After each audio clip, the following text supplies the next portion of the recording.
This is Through the Looking Glass and What Alice Found There by Lewis Carroll. Narrated by Rebecca Thomas.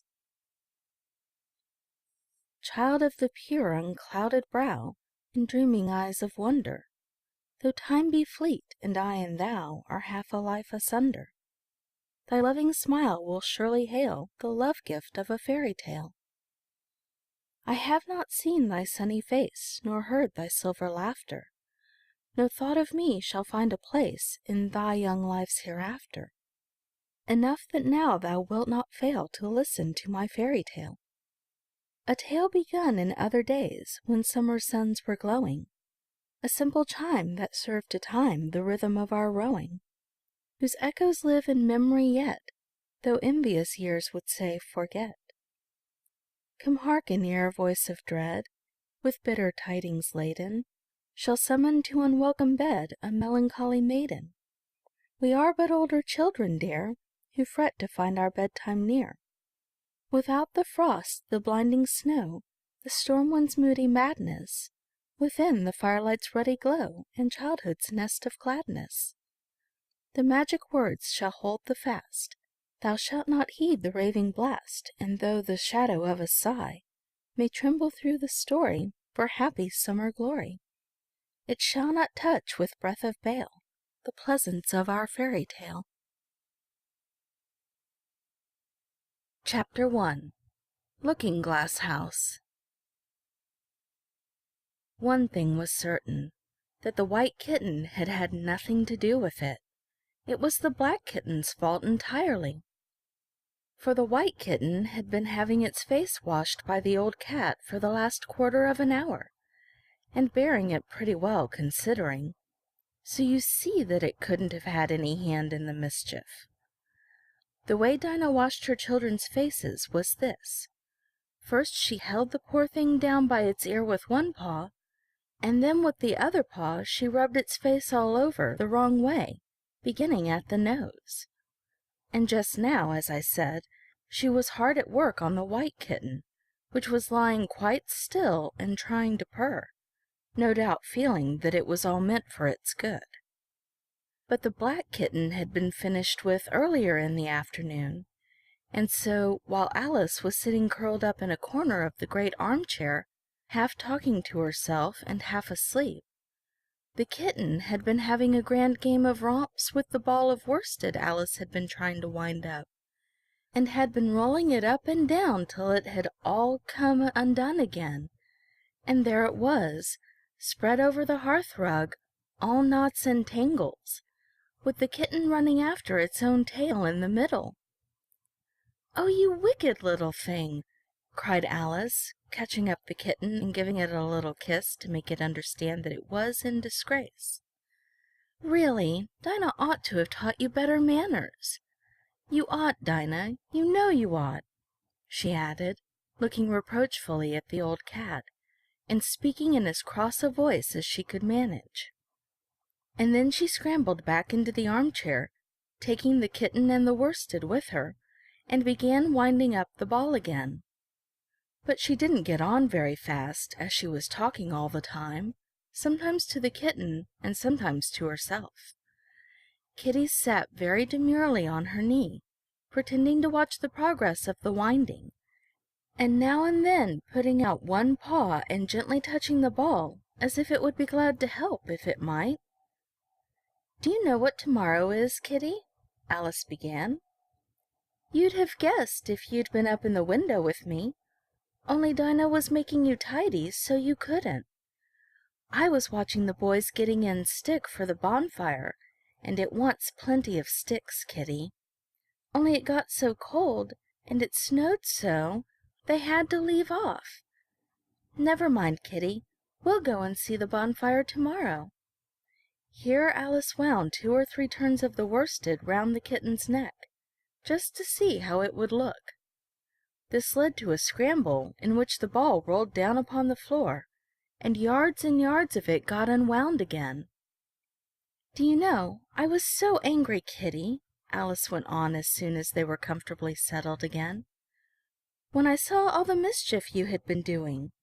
I was very nearly opening the window and putting you out into the snow. And you'd have deserved it, you little mischievous darling. What have you got to say for yourself? Now don't interrupt me," she went on, holding up one finger.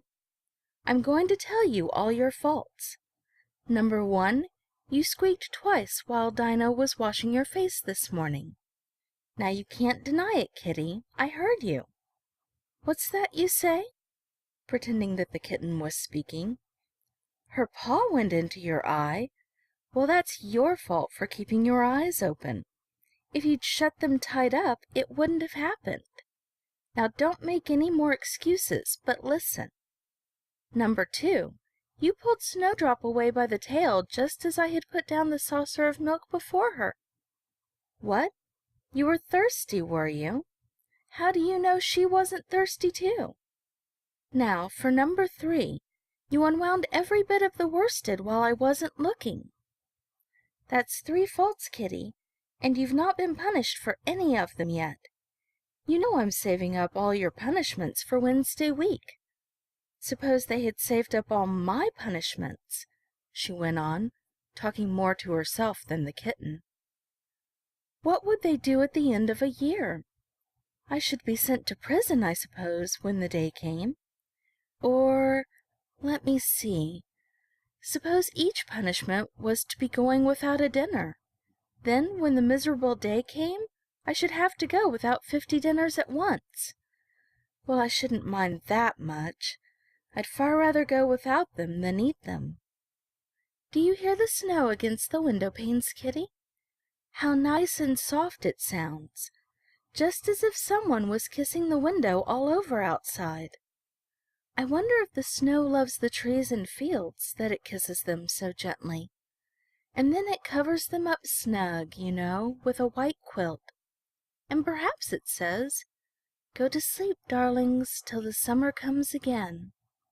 And when they wake up in the summer, Kitty, they dress themselves all in green and dance about whenever the wind blows. Oh, that's very pretty," cried Alice, dropping the ball of worsted to clap her hands. "And I do so wish it was true. I'm sure the woods look sleepy in the autumn when the leaves are getting brown. Kitty, can you play chess?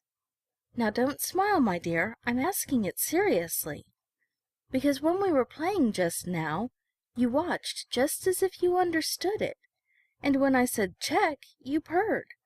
Well, it was a nice check, Kitty, and really I might have won if it hadn't been for that nasty knight that came wiggling down among my pieces. Kitty, dear, let's pretend."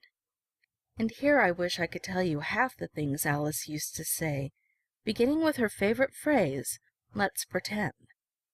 She had had quite a long argument with her sister only the day before, all because Alice had begun with, "Let's pretend we're kings and queens." And her sister, who liked being very exact, had argued that they couldn't, because there were only 2 of them, and Alice had been reduced at last to say, "Well, you can be one of them then, and I'll be all the rest." And once she had really frightened her old nurse by shouting suddenly in her ear, "Nurse, do let's pretend I'm a hungry hyena and you're a bone." But this is taking away from Alice's speech to the kitten. "Let's pretend that you're the Red Queen, Kitty. Do you know, I think if you sat up and folded your arms, you'd look exactly like her. Now do try. There's a dear." And Alice got the Red Queen off the table and set it up before the kitten as a model for it to imitate. However, the thing didn't succeed principally, Alice said, because the kitten wouldn't fold its arms properly. So to punish it, she held it up to the looking-glass that it might see how sulky it was. "And if you're not good directly," she added, "I'll put you through into Looking-Glass House. How would you like that? Now if you'll only attend, Kitty, and not talk so much, I'll tell you all my ideas about Looking-Glass House. First, there's the room you can see through the glass. That's just the same as our drawing-room, only the things go the other way. I can see all of it when I get upon a chair, all but the bit behind the fireplace. Oh, I do so wish I could see that bit. I want so much to know whether they've a fire in the winter. You never can tell, you know, unless our fire smokes, and then smoke comes up in that room, too. But that may be only pretense, just to make it look as if they had a fire. Well then, the books are something like our books, only the words go the wrong way. I know that because I've held up one of our books to the glass, and then they hold up one in the other room. How would you like to live in Looking-Glass House, Kitty? I wonder if they'd give you milk in there. Perhaps Looking-Glass milk isn't good to drink. But oh, Kitty, now we come to the passage. You can just see a little peep of the passage in Looking-Glass House, if you leave the door of our drawing room wide open, and it's very like our passage as far as you can see, only you know it may be quite different on beyond. Oh, Kitty, how nice it would be if we could only get through into Looking-Glass House. I'm sure it's got, oh, such beautiful things in it. Let's pretend there's a way of getting through into it somehow, Kitty. Let's pretend the glass has got all soft like gauze, so that we can get through. Why, it's turning into a sort of mist now, I declare. It'll be easy enough to get through. She was up on the chimney-piece while she said this, though she hardly knew how she had got there. And certainly the glass was beginning to melt away, just like a bright silvery mist. In another moment, Alice was through the glass, and had jumped lightly down into the looking-glass room. The very first thing she did was to look whether there was a fire in the fireplace, and she was quite pleased to find that there was a real one, blazing away as brightly as the one she had left behind. So I shall be as warm here as I was in the old room, thought Alice. Warmer, in fact, because there'll be no one here to scold me away from the fire. Oh, what fun it'll be when they see me through the glass in here and can't get at me. Then she began looking about, and noticed that what could be seen from the old room was quite common and uninteresting, but that all the rest was as different as possible. For instance, the pictures on the wall next to the fire seemed to be all alive, and the very clock on the chimney-piece, you know you can only see the back of it in the looking-glass, had got the face of a little old man and grinned at her. They don't keep this room so tidy as the other, Alice thought to herself, as she noticed several of the chessmen down in the hearth among the cinders. But in another moment, with a little "oh" of surprise, she was down on her hands and knees watching them. The chessmen were walking about 2 and 2. "Here are the Red King and the Red Queen," Alice said, in a whisper for fear of frightening them. "And there are the White King and the White Queen, sitting on the edge of the shovel. And here are 2 castles walking arm in arm. I don't think they can hear me," she went on as she put her head closer down. "And I'm nearly sure they can't see me. I feel somehow as if I were invisible." Here something began squeaking on the table behind Alice, and made her turn her head just in time to see one of the white pawns roll over and begin kicking. She watched it with great curiosity to see what would happen next.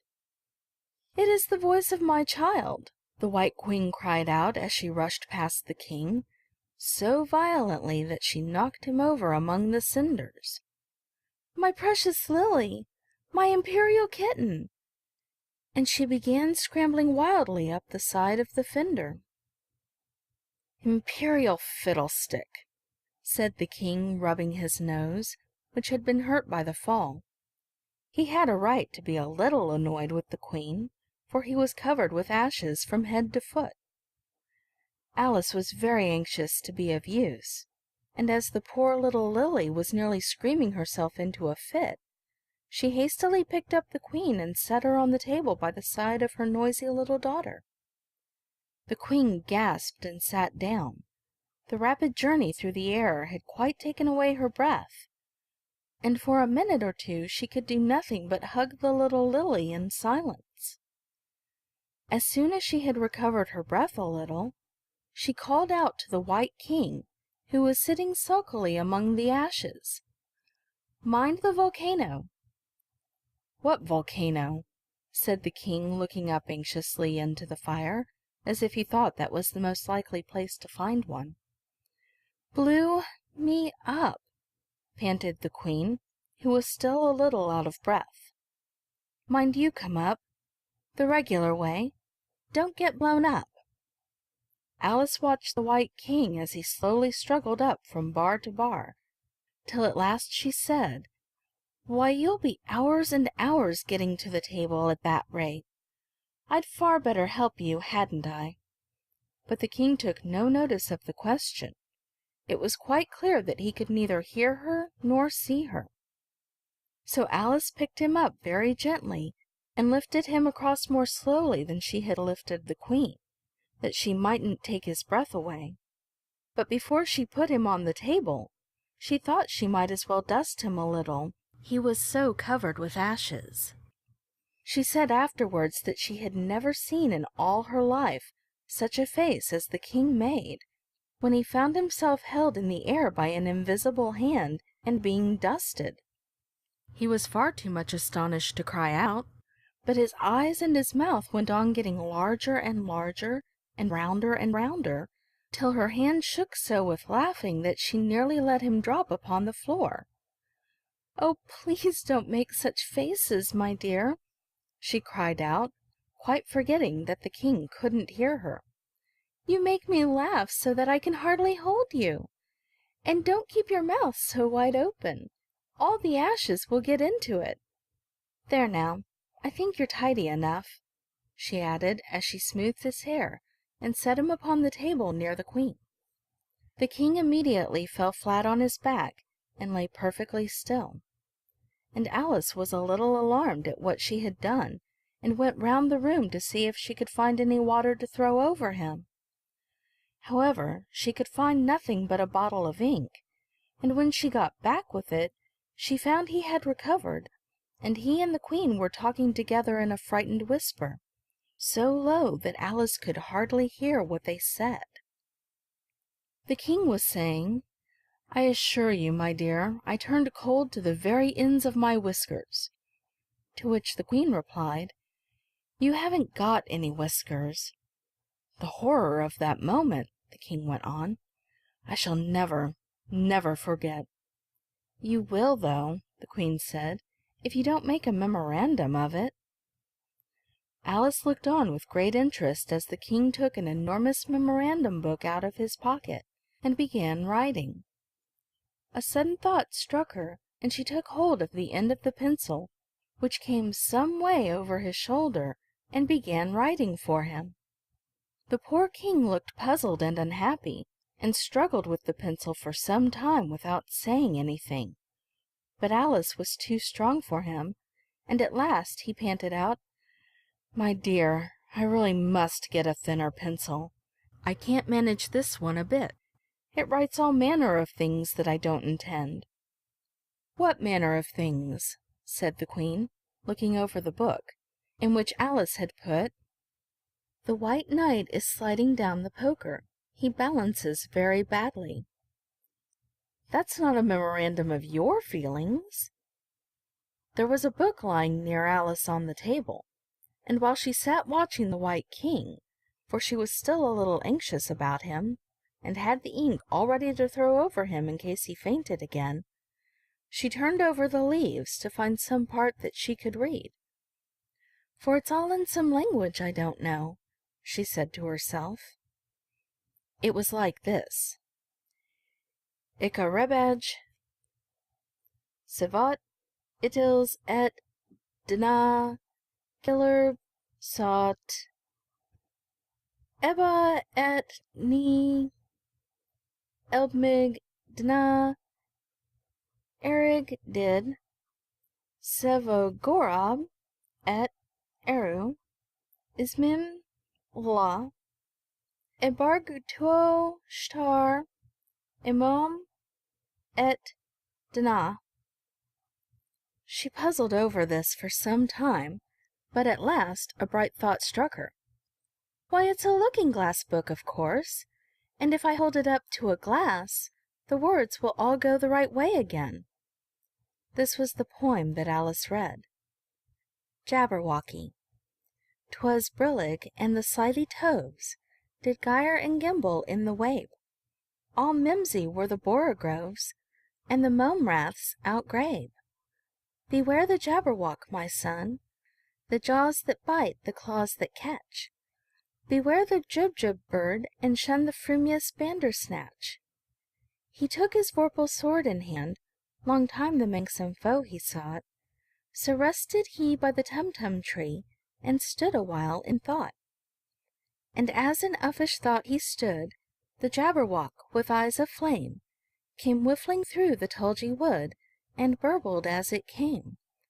1, 2, 1, 2, and through the vorpal blade went snicker-snack. He left it dead, and with its head he went galumphing back. And hast thou slain the Jabberwock? Come to my arms, my beamish boy. O frabjous day, callooh, callay, he chortled in his joy. 'Twas brillig, and the slithy toves did gyre and gimble in the wabe. All mimsy were the borogoves, and the mome raths outgrabe. "It seems very pretty," she said when she had finished it, "but it's rather hard to understand." You see, she didn't like to confess, even to herself, that she couldn't make it out at all. "Somehow it seems to fill my head with ideas, only I don't exactly know what they are. However, somebody killed something, that's clear at any rate.